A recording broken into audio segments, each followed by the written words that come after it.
In this video, we're going to be discussing the 3 actions that you should avoid while striped bass fishing.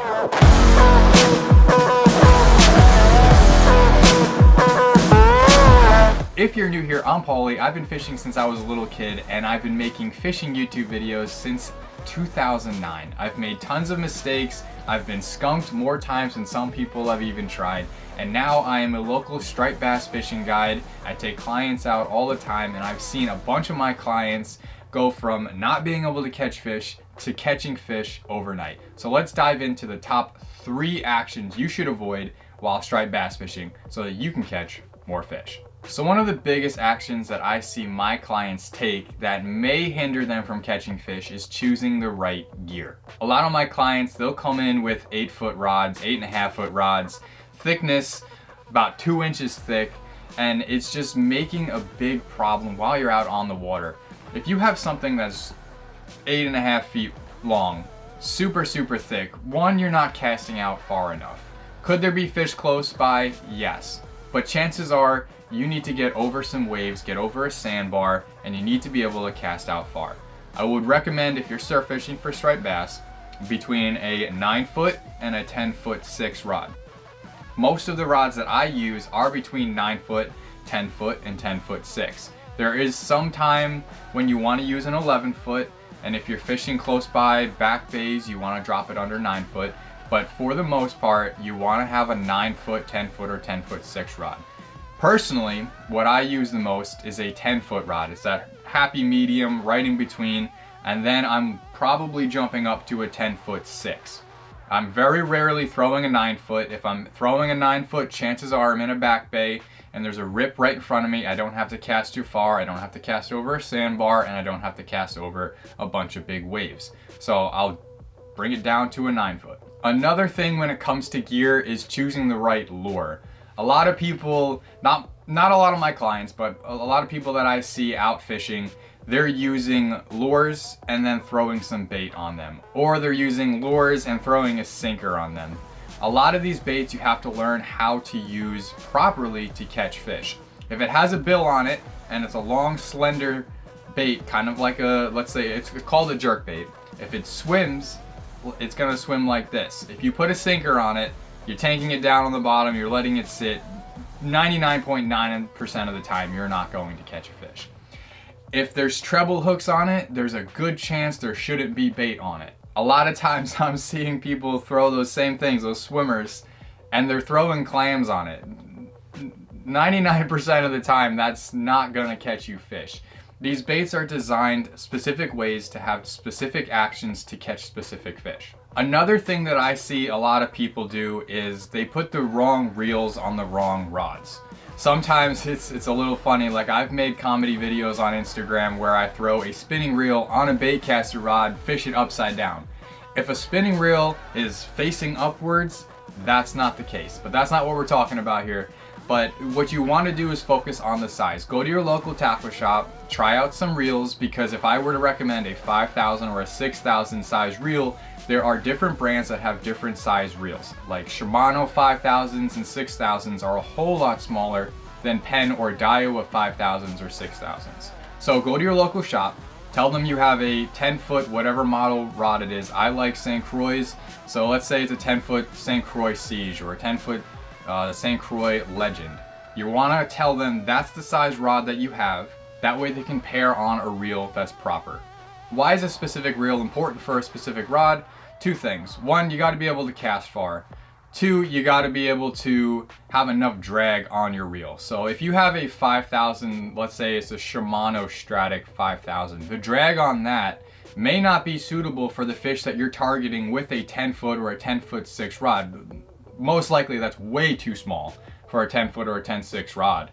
Either way, you want to make sure you have the right drag, the right components of the reel, because if you put a 5,000 on a 10-foot and you hook into a 30-pound bass in the surf, you're going to bend or probably blow up that reel really quickly. So just make sure you pair up your gear properly, get a feel, ask the guys at the local tackle shop, hey, I want to try a Penn 6000 compared to a Shimano 6000 or a Daiwa 6000.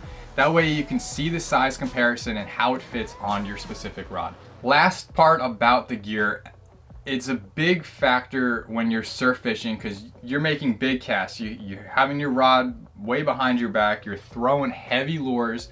So you're gonna be working your shoulder a lot, you're gonna be working your core, you're gonna be working your back. Chances are you're gonna have a surf belt on and you're gonna have weight on your waist. So what you wanna make sure you have is a good rod and reel, something that's paired properly. That way you're not throwing something that's way too heavy of a rod and a reel, where you could be using something that's a lighter rod and a lighter reel to make fishing a whole lot more fun, and so you can do it for a lot longer. Because trust me, when you're out there and you have heavy gear casting like this all day long or just a couple hours, you don't want to do that for the next day or the day after that or the day after that. Something's gonna hurt. So make sure you get the right gear, something that's lightweight but still strong. Probably the most important thing when it comes to striped bass fishing is location, location, location. It's like real estate. If you want to make money in real estate, you got to be in the right location. If you want to catch fish, you got to be in the right location. Don't get me wrong, there could be fish anywhere in the water. They could find some bait and roll up wherever you are. Might not be the spot that you would suggest or I would suggest going to. Fish can be anywhere. There's always a lucky shot. However, if you maximize the proper location, you're gonna catch more fish. So where are some proper locations to go to find striped bass? Probably the most important place or the easiest place to find is an inlet. If there is some sort of bottleneck from the beaches into the back bays, you will find fish there, no matter what it is. You'll find fluke, you'll find bluefish, you'll find striped bass, you'll find redfish, you'll find everything running through inlets. It's just where fish are all the time. So if you can find an inlet on Google Maps, there's plenty of them all over the place where boats go from the back bays to the ocean. That's where you want to target. That's one of the biggest and most important places, one of the easiest places to find fish. The chances of a fish running the entire inlet, whether it's your side or the other side, deep in the inlet, close to you, are very, very high. So you could avoid having to find drop-offs. You can avoid having to find pools. If you can't read water properly, chances are you'll catch fish on an inlet wherever you are on it. Another major place that you want to look for are bridges. If you can find a bridge, that's another bottlenecking area. There's pillars, there's structure, chances are there's going to be rocks around everything. Bait fish are going to hold to walls or the pylons. They're going to hold to shadow lines, and chances are everything's just running through there. So bridges are also a very important spot to fish, whether it's the up current or down current side. It could vary. A lot of times I'm catching fish on the up current side, and then some other times I'm catching fish on the down current side. So it really depends. And when you get there, you'll be able to find, hey, we're gonna cast this area on the up current side. We're not catching anything. Let's shift to the down current side. Oh, we're into fish? All right, let's keep fishing here and catch more. So just go back and forth. It really depends on where the bait are staging up, and current speed and things like that. When you're fishing bridges, it's easy to see and read the water. So if a bridge is here, water's coming this way, you're gonna see smooth and calmer spots right behind the pylons. That's gonna be where a lot of fish are actually gonna stage up. Bait fish are gonna sit there because they don't have to sit in the current and use up all their energy just trying to stay in that specific spot. So a lot of bait fish will sit on the down current side of pylons, and ambush predators will sit on the bottom spot, come up, eat them, go back down, sit on the bottom, come up and eat them. So a lot of times the down current side behind pylons are the place to be, but you have to make sure that you have the proper gear to be able to pull them through that current and avoid them running around pylons, because whether it's monofilament or braided line, you're gonna get cut up on those pylons and chances are you'll snap. One more important place that you should search for when you're surf fishing are pools and eddies and channels. So I'll label all three of those together, that way we can get them into this video. But whether it's the back bay or through inlets or on a sweep on the ocean side, wherever you can find there's a little channel or a trough where water's moving, fish that. Whether it's all the way on the bottom or around sandbars, around rocks, there's gonna be pools on the outsides of those channels whether there's rocks coming out, let's say there's a rock formation here, currents coming this way, chances are on this side, there's gonna be a pool that's swirling around, bait fish are gonna sit there, and it's gonna be a little bit deeper with a drop off. Ambush predator fish are gonna stage up there, and you can catch fish just sitting in that pool. Another thing is if fish are running, they're gonna be using these channels as highways. So if you have a very narrow area, so say there's a sandbar, let's say 100 yards out, you're standing on the beach, and there's just this big rip. If you have no rocks coming out or anything that's causing a spot to create a pool or an eddy, they're gonna be running most likely on the bottom or the top of that channel. So if you can find that rip, that channel, that fish highway, there's gonna be fish running back and forth. Most likely not gonna be sitting there in that channel line, they're gonna be running through. So your best bet is using a reaction bait, like a top water, a jerk bait, or a swimming plug of some sort, a swim bait, something that's you can cast up current and work all the way down and fish the top, middle, and bottom of the water column where these fish are running through. Chances are, if you hook into one, there's gonna be another one in there. So bring them up, get them up, see them, cool, give them a smooch, release them, cast back, chances are there's a school running through. Are there 1, 2, 3 fish? Yeah. So if you hook one and you don't catch another one, chances are it was a lone runner, he's all by himself, or he's got a couple buddies that went way past already and forgot him and they're not friends anymore. So out of everything, if there's one thing that you can get out of here is find those locations, because there's probably gonna be fish in those areas more than any other problem that you're gonna find. Chances are you've been fishing the wrong spot. If you find those good spots, you will find the fish, whether you have good gear or bad gear. If you have bad gear, you're gonna learn real quick and you're gonna switch up. But even with good or bad, you will find the fish and hook into something. You might snap off, but at least you know where the fish are. So the third most important thing about landing these fish, at least, if you find the good spot, you have the right gear, you're fishing it properly, you hook into a fish, one of the biggest things I see is people losing fish because they don't know how to fight a fish properly. So a lot of times I'll see clients that are brand new to fishing, they'll hook into a fish and then they'll drop down. They'll drop their rod like this, so the rod is now kind of like that, straight down into the water. There's no give in it, there's no action going on in the rod, you're not keeping him pinned, the rod's not bending. That is very important. That's why we fish fishing rods instead of just throwing out ropes and hoping for the best. These rods absorb the action, they absorb the stress and everything that is involved in catching a fish. So when you're fighting a fish, you gotta keep your rod tip up. A lot of times with us surf fishermen, I see this a lot in the north. Us northern fishermen, we keep our rods between our legs and we're fighting a fish like this. In the south, for some reason, guys are fishing like it's bass fishing rods, 9 foot, 10 foot, 10 foot 6 rods. They have them under their shoulders and they're fighting them like they're just giant largemouth bass fishing rods.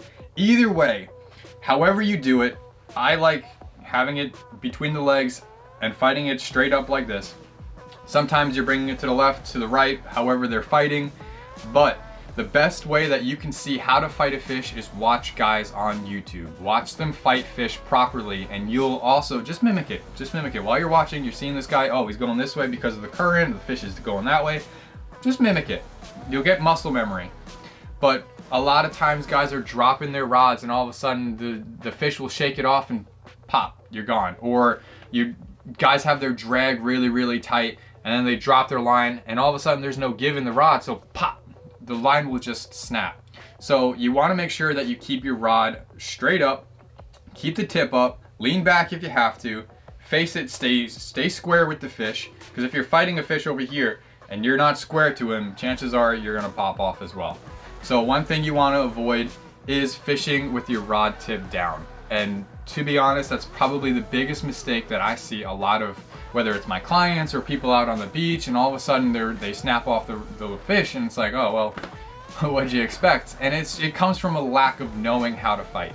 After a couple fish, you'll notice it. If you're someone who sees what you did wrong and it's like, all right, maybe I shouldn't do that next time, and you improve, you're gonna notice that your hookup ratio, your landing ratio will go up by just keeping that rod tip straight up as opposed to pointing down. Another thing when it comes to fighting fish, A lot of guys will say, yes, do this, and most of the guys will say, no, don't do this. We're not necessarily trying to get the fish in as quick as possible. The last thing you want to do is injure a fish by pumping the rod up and down. You see a lot of guys, they'll just keep doing this. They'll pump, crank, pump, crank, pump, crank. Yeah, that's gonna get the fish in quick, but the stress that pumping a fish like this, if you could just imagine what doing that to a fish's mouth constantly while it's fighting, trying to go the opposite way, is doing to the stress level or the skeletal level of the fish, you're probably gonna stop doing that. Does that get fish? Yes, it pulls fish in. Also, it's gonna rip the lure through and make a bigger hole in the mouth. So you wanna avoid doing that quick pump. And when you're doing that, a lot of times, if you have a fast action rod, that action of the rod's coming up quick when you're going down, snap, there's a good chance that if you have a heavy lure in its mouth, the fish can shake it out, especially when you're doing so many pumps and ripping that hook through the mouth of that fish, causing a bigger hole. All he's gotta do is shake his head and that lure move backwards a little and pop out. So avoid that quick pumping of the rod and avoid dipping down with a straight rod.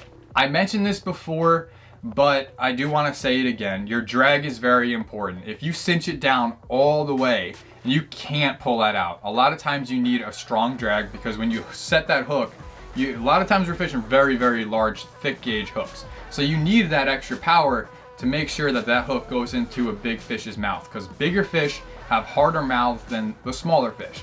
So if you don't have drag, you're not gonna set that hook, you're gonna lose that fish either way. But if you have it all the way cinched down and you set that hook on a heavy power, fast action rod, and you set that hook on 20 pound, 30 pound mono or braid, whatever you're fishing, a lot of guys will fish 20 pound mono. I personally will never do that. But if you're using light line, heavy rod, heavy drag, you're gonna snap the line no matter what. So just make sure that you know what your drag is set to. Usually I have it set pretty tight to where I can barely pull it out. If I can barely pull it out, I'll tighten it a little bit more. And that's about what I'm setting my drag to for striped bass. And that seems to have, when it comes to setting the hook on fish, I rarely lose fish with that kind of drag. I am also using either a moderate fast action rod or a medium heavy fast action rod. So if you're using a heavy fast action or extra heavy fast action rod, do just be mindful of how heavy and strong that rod is, what line you're using. I'm usually throwing 30 pound braid.